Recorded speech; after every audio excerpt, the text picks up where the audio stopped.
Hagunoy, Bulacan na ay mga nagbitay ditong tarpulin nga mga residente nga bumaba naman kayo sa Hagunoy. Put pasabot.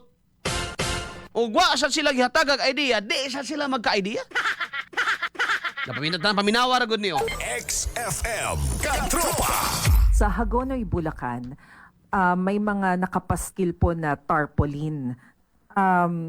Ilang tarpaulin na po yung nakapost doon and nakasulat doon yung kanilang panawagan, not just kay President Marcos but of course pati kay DPWH Secretary Vince Tison. Ang nakalagay po doon sa mga tarp, bumaba kayo sa Hagonoy, bisitahin nyo, tingnan nyo at makinig kayo. Ano po ang tugon dito ng Malacanang? Will the President paminawa ang tubag mga igala. Eventually naadtuan na ni. Akong focus ani, the way niya nagitubag og ang implikasyon sa iyang tubag. No? Sige.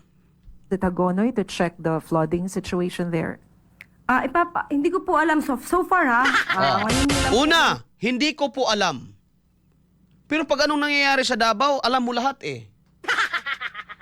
Yung Hagonoy, Bulacan, malapit lang yan. Pero hindi alam ng Malacanang. Diba?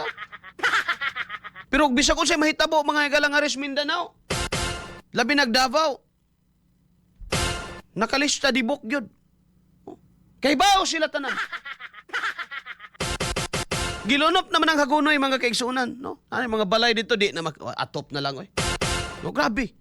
Karon hulga na pod. Gumikan ka na ay super typhoon. Adto pag Luzon mga igala ang hinungaw.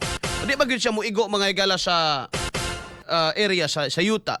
Pero ang iyang mga ikog ana dinala na ang suyop sa hangin na si magsuyop guning bagyo po. No? Magpaulan gihapon na mga igala mo. Giingon sa pag-asa karon, no? Ang balita sa pag-asa ron, ang habagat magpaulan na sad karong 24 man taron, no? Sa Luzon area. Mantala kita diri mga igala mubulad kag humay karong adlaw diri sa Mindanao. Inig kahapon mga igala sigurado. Uga. Diba? Alam na alam yung nangyayari sa Davao pero hindi alam na yung nangyayari sa Hagonoy, Bulacan. Ang lapit-lapit lang yan. Sara inyong gitutukan di ay. Og mga politika, abti kayo patubagon. Pero og ingana na nga nain ang mitay og tarpaulin dito. Hindi ko alam.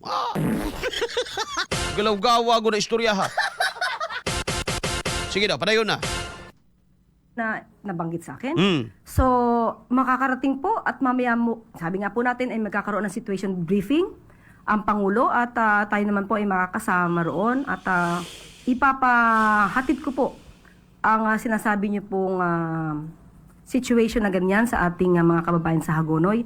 At hindi naman po mag-aatubili na kung ano man po ang kailangan ng ating mga kababayan sa Hagonoy, yan naman po ay agad na bibigyan ng tugon.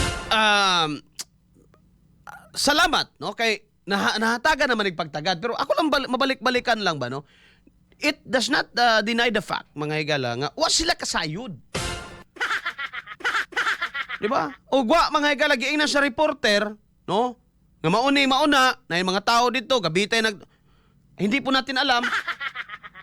Ipapaalam pa natin. So, otro po da itong presidente, wa say kasayuran. Ay,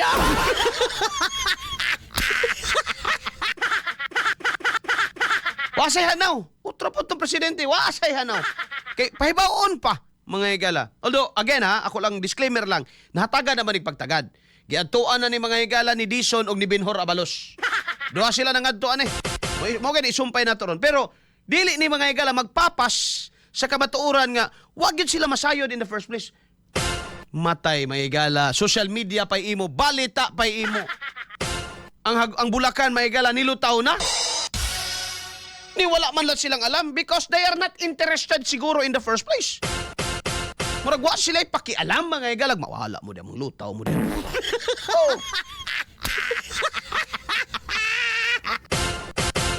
Oh, grabe na nga binahaay ang briefing dugay. Kasi nagpatawag ni Torre. Si Torre, giangkon man to ni Torre. Ni MMDA Manager General Torre. Kasi kapatawag niya, No, nagsige pa siya katawa, amo to siya gikatawan mo gyud gigitik mga igalag sungayan. Ina patawag niya si BBM ba dili si Auntie Claire. Kuyaw na si Auntie Claire daro kay mo patawag naman mga igalag mga sakop sa gobyerno. Yater. Kuyawa gud no? Mapatawag na gud siya sakop sa gobyerno. Di ba giangkon man tong turi? Pangutana siya ni si Iban man to nangutana yata taga GMA. Pangutana siya ni Iban, di pinatawag po ba kayo ng Pangulo? Hindi, si Yussi Claire nagpatawag sa akin.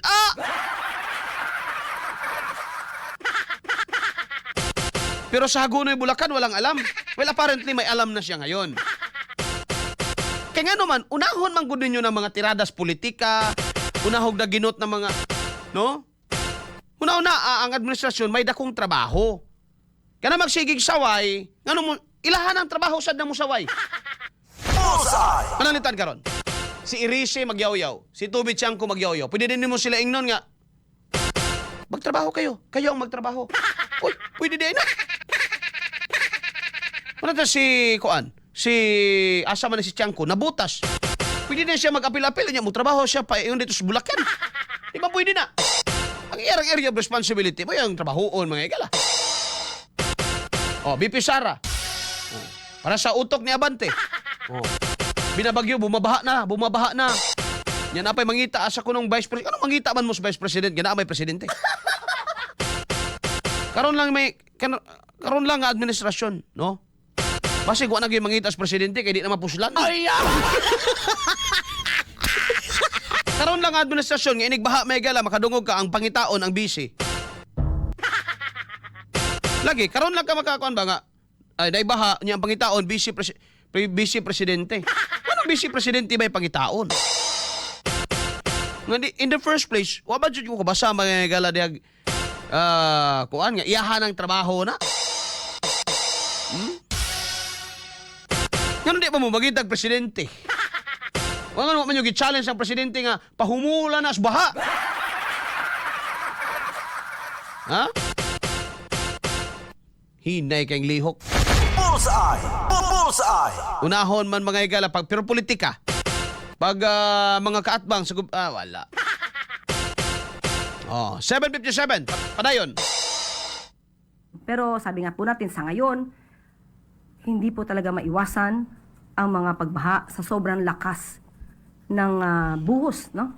Ng ulan na ating nararanasan at hindi po naman itinatanggi ng pamahalaan na kailangan pa ng mas malawak na pagtugon sa ating mga hinaing ng mga ng ating mga kababayan. Sawaw?